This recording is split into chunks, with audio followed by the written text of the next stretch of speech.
Bonjour à toutes et à tous et bienvenue sur cette nouvelle vidéo du blog Alors Changeons et donc Silver. Je suis là aujourd'hui pour répondre à certaines de vos questions que vous me posez sur le blog ou que vous m'envoyez. Souvent les gens n'osent pas poser les questions sur le blog et me les adressent plutôt en message privé. Donc je vais tâcher de répondre à une première question aujourd'hui. C'est une question de Vanessa qui m'a envoyé ce petit mail en me disant bonjour Silver, je trouve super que vous nous laissiez la parole pour vous poser des questions, car des questions, on en a tous plein la tête et puis on oublie. On est pris par le quotidien, on oublie tous les conseils que vous nous avez donnés. En ce qui me concerne, ça doit donc certainement être une des stagiaires que j'ai eues lors d'un de mes séminaires. En ce qui me concerne, j'ai une question sur l'alimentation qui me taraude depuis quelques jours.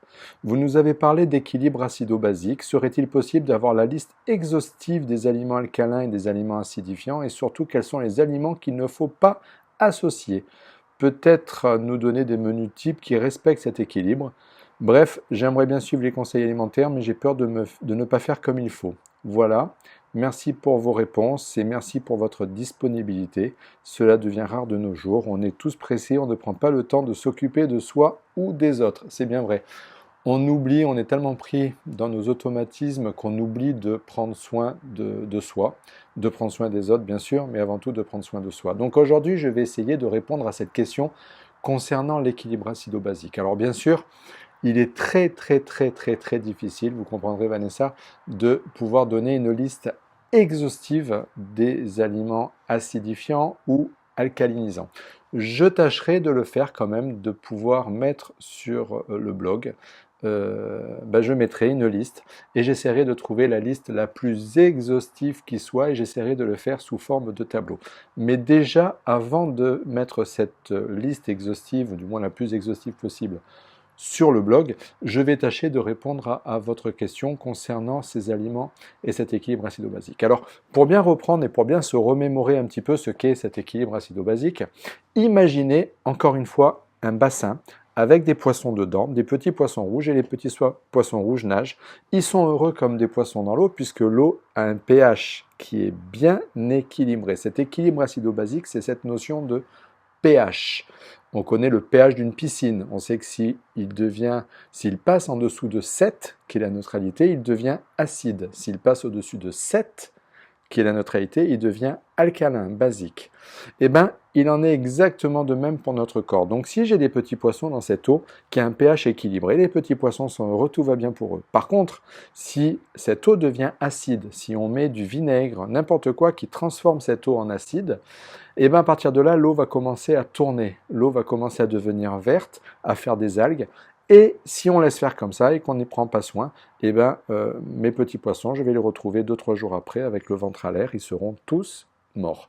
Et ces petits poissons, ce sont nos cellules. Nos cellules vivent et baignent dans un milieu, et ce milieu doit être le plus équilibré possible. Si ce milieu vire, et en général il vire vers une acidité, vers un état d'acidose, à ce moment-là, mes petits poissons, mes petites cellules vont commencer à se débattre, elles vont commencer à s'enflammer, à s'enflammer, à s'enflammer, à s'enflammer. Et si je ne fais rien, si je laisse faire, mes petites cellules, comme les petits poissons, vont mourir. À la différence près, c'est que mes petites cellules, j'en ai 50 000 milliards à peu près, ce qui veut dire que j'ai le temps de voir venir, c'est tout simplement la mise en place de l'inflammation, de la pathologie qui va se faire, et puis, in fine, de notre mort. Mais il en est exactement de même, c'est-à-dire nos cellules vont commencer à s'enflammer. Et en s'enflammant, qu'est-ce qu'elles vont faire? Tout ce qui est inflammatoire, c'est tout ce qui est en it. Donc on va commencer à faire des tendinites, on va commencer à faire des sinusites, à faire des otites, à faire des bronchites, à faire des colites, à faire des cystites, etc. Pour mesdames, je suis désolé d'en parler, mais on va commencer à faire donc des cellules it. Donc toutes les cellulites sont liées à cet état d'acidose. Enfin bref, on va commencer à faire plein de pathologies comme ça, qui vont se mettre en place. Et puis, tout simplement, l'inflammation des cellules, c'est un terrain, vous savez, nous portons tous en nous des cancers, des cellules cancéreuses. La différence près, c'est qu'il y en a qui les développent et d'autres qui ne les développent pas, tout simplement parce que pour que des cellules cancéreuses puissent se développer, il faut tout simplement qu'elles soient dans un environnement enflammé, c'est-à-dire que les cellules soient enflammées, donc principalement dans un environnement d'acidose. Donc, on a tout intérêt à ne pas rester dans cet état d'acidose. Alors maintenant, On le sait, il y a des aliments qui vont nous mettre en acidose et des aliments qui vont nous mettre en alcalose. Les aliments qui vont nous mettre en acidose, par exemple, principalement le sucre. Juste pour info, la consommation de sucre dans les années 45, en après-guerre, au niveau mondial, par an, par habitant, c'était approximativement 3 kg de consommation moyenne par an par habitant au niveau mondial. En 2015, la consommation moyenne par habitant est passée de 3 kg à presque 100 kg par an par habitant en moyenne, ce qui veut dire qu'il y a des pays qui en consomment beaucoup et des pays qui en consomment très peu. Mais la moyenne, c'est environ entre 80 et 100 kg, ce qui est énorme. Or, ce sucre a un pH qui est à 5, on ne s'en rend pas compte, mais le sucre est un véritable acide, c'est-à-dire qu'il va vraiment générer cet état d'acidose. Donc on a tout intérêt à diminuer nos consommations de sucre, ce qui ne veut pas dire qu'il ne faut plus manger sucré. On peut tout simplement manger sucré avec des produits tels que le fructose, le sirop d'agave, le sirop d'érable, le miel, à condition que ce soit du vrai miel qui est fait chez l'apiculteur et non pas du miel de grande distribution qui bien sûr est fabriqué à des centaines de milliers d'exemplaires, donc on comprend bien que les ruches ne peuvent pas fournir ce miel-là, c'est principalement du sucre. Donc on peut manger sucré sans être obligé de consommer du sucre à l'état de glucose, principalement. Ensuite, qu'est-ce qui nous met en acidose? Toutes les protéines, qu'elles soient végétales ou qu'elles soient animales, que vous mangiez des lentilles, des pois chiches ou un steak, dans tous les cas, vous vous mettez en état d'acidose. Or, ces protéines, nous en avons besoin à concurrence de 30% dans nos apports quotidiens. Donc nous comprenons bien que les aliments acidifiants, nous en avons besoin. Ça ne veut pas dire qu'il faut les supprimer.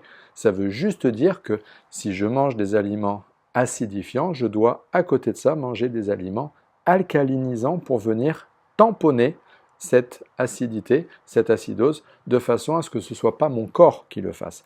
Si c'est mon corps qui le fait, et bien forcément pour venir tamponner, vous avez certainement lu l'article, pour venir tamponner, il va être obligé d'aller puiser des minéraux alcalins pour venir compenser cette acidose, et donc il va commencer à perdre son magnésium, son calcium, son potassium, son fer.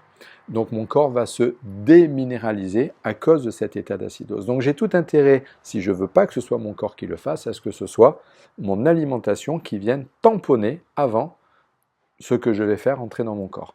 Donc, quand je mange des aliments acidifiants, je viens manger aussi des aliments alcalinisants et je vais toujours faire en sorte pour avoir un peu plus d'aliments alcalinisants que d'aliments acidifiants.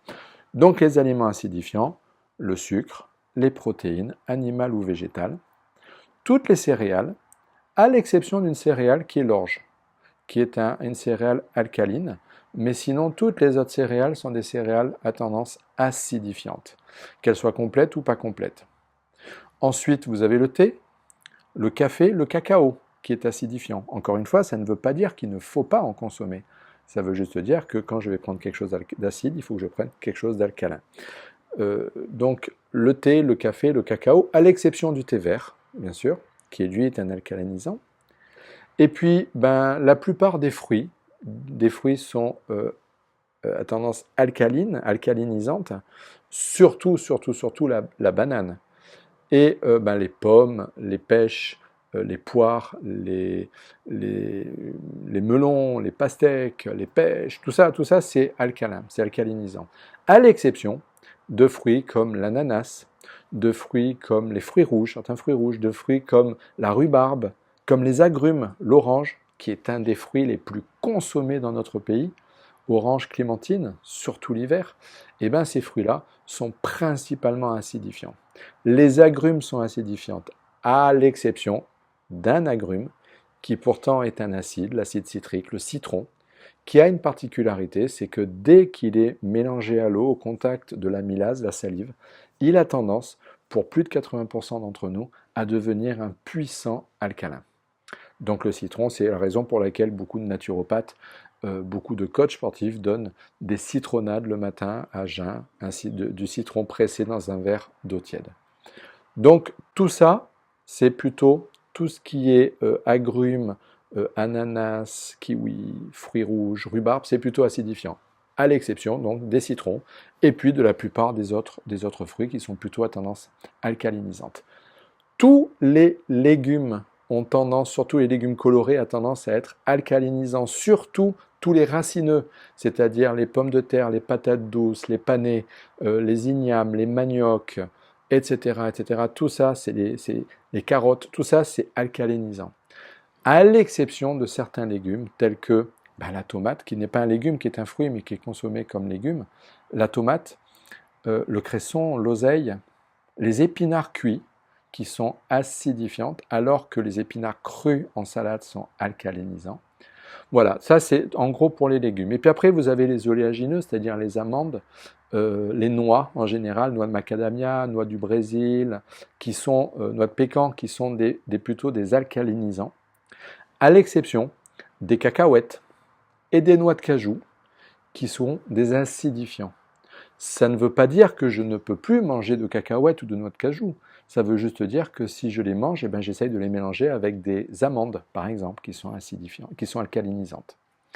Et puis enfin, tous les fruits secs sont plutôt à tendance alcalinisante, quel qu'il soit, à l'exception de l'abricot sec qui aura une tendance acidifiante. Alors comment faut vous me demandez de vous donner des menus. Je ne suis pas cuisinier, malheureusement, je ne peux pas vous donner de menus. Je ne fais que, en toute honnêteté, entre nous, je fais très très mal à manger, à part quelques plats que je fais régulièrement, toujours les mêmes. Mais je ne suis pas un très grand cuisinier. Par contre, ce que je peux vous dire, c'est que on a tendance dans notre alimentation quotidienne à être tout le temps en alimentation acidifiante. Regardez comment on mange, par exemple. On va se lever le matin, on va boire un café acidifiant, dans lequel on va mettre du sucre acidifiant, ou on va manger des céréales acidifiantes avec du lait acidifiant. On va faire tout ça en se prenant une tartine de pain, soit du pain complet, soit du pain blanc acidifiant, sur lequel on va mettre de la confiture de fruits rouges acidifiant. Et puis on va boire tout ça, on va manger tout ça avec un jus d'orange acidifiant. On aura fait acide sur acide sur acide sur acide sur acide, rien qu'au petit déjeuner. Et puis on passe à table à midi. On se fait une salade de tomates acidifiantes, mozzarella acidifiante, qu'on va manger bien sûr avec du pain complet, parce qu'on mange en diététique, acidifiant.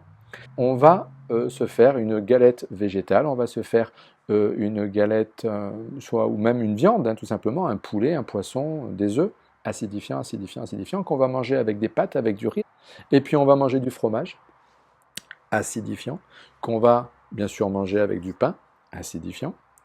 Et on va finir avec une petite salade de fruits rouges, une petite salade de fraises, sur laquelle bien sûr on va mettre un peu de sucre et surtout un petit peu de chantilly, acidifiant, acidifiant, acidifiant. Et on finira avec son café acidifiant, que bien sûr on sucrera avec du sucre raffiné, acidifiant.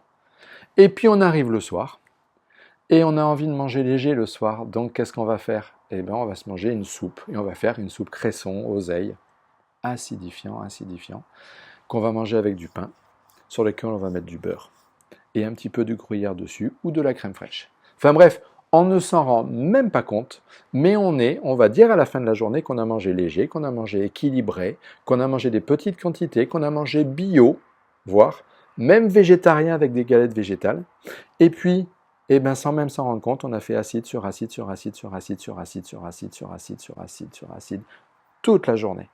Et ce qu'on fait ce jour-là, on a tendance à le réitérer jour après jour, parce que bien sûr, notre alimentation, ce sont principalement nos habitudes alimentaires, et quand nous sommes dans les habitudes, nous avons tendance à réitérer toujours les mêmes process alimentaires. Il suffirait, pour être en bonne santé, pour ne plus avoir ces pathologies inflammatoires, pour ne plus avoir ces tendinites, ces sinusites, ces bronchites, ces rhinites, ces cellulites, il suffirait tout simplement de mélanger, et que chaque fois que vous mangez quelque chose d'acidifiant, de manger derrière quelque chose d'alcalinisant, c'est-à-dire je me fais une salade de tomates, et dans mes tomates, je vais rajouter des concombres, des pommes de terre, de l'avocat, puissant alcalin l'avocat. Je vais manger le matin, je me fais un jus de fruits avec ma tartine. Dans mon petit déjeuner le matin, je bois mon café avec du fructose alcalinisant, et dans mon jus d'orange que je vais boire, je vais rajouter du jus de pomme, du jus de poire, une banane, et je fais tout ça au mixeur, bien sûr, pour garder les fibres.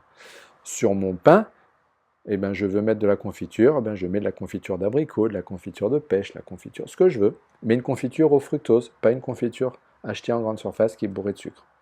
Et etc., etc., etc., etc. Toute la journée, voilà. À chaque fois que vous mangez quelque chose d'acide, rajoutez quelque chose d'alcalin. Pour avoir, en règle générale, approximativement 60% de vos apports qui doivent être des apports alcalinisants. Et si vous mangez comme ça, eh bien, inéluctablement, vous aurez petit à petit votre équilibre qui va se remettre en place, votre équilibre acido-basique. Vous allez revenir dans un pH qui est plutôt alcalinisant et votre état de santé, votre bien-être sera nettement plus en hausse et vous le ressentirez tout de suite. Voilà, j'espère avoir répondu à votre question, Vanessa. Je relis la question pour voir si j'ai pas oublié quelque chose. Donc bien sûr, au niveau de cette liste, j'essaierai de la mettre en ligne sur le blog pour vous.